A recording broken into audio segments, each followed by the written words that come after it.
আসসালামু আলাইকুম। আজকে আলোচনা করব সূরা নাসের একটি শব্দ ওয়াসওয়াসিল। এই ওয়াসওয়াসিল অর্থ হচ্ছে ফিসফিসকারী কণ্ঠ। এই শব্দটি আধ্যাত্মিক মানসিক রোগ বিজ্ঞানে কতটুকু গুরুত্বপূর্ণ ভূমিকা পালন করে সেই সম্পর্কে আমরা একটু জানার চেষ্টা করব, যেটা সাইকো স্পিরিচুয়াল অ্যানাটমি।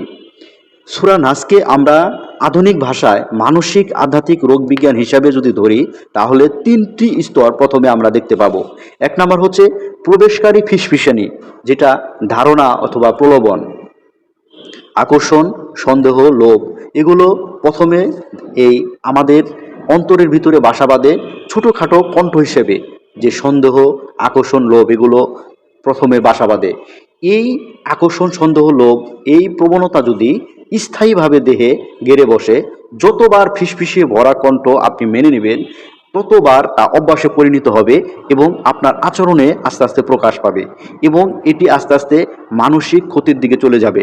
মানসিক ক্ষতির দিকে গেলে এটি দেহের উপরও প্রভাব পড়বে। এই আচরণ বা প্যাটার্ন যদি আপনার সবসময় চলতেই থাকে, তাহলে এই আচরণের কারণে আপনি এই আত্মার বিচ্ছিন্নতা অর্জন করে ফেলবেন। আত্মা থেকে আপনার আল্লাহর সাথে যে সম্পর্ক, এই সম্পর্ক থেকে আত্মাটা বিচ্ছিন্ন হয়ে পড়বে এবং আস্তে আস্তে তা ভয় এবং বিভ্রান্তিতে পরিণত হয়ে যাবে। আধুনিকভাবে ভাবলে ওয়াস ওয়াস হলো ইন্ট্রুসিভ থট, যেটা বারবার একই চিন্তা, অনাকাঙ্ক্ষিত চিন্তা বারে বারে ফিরে আসবে। আর খান্নাস হলো ওই চিন্তার পুনরাবৃত্তি,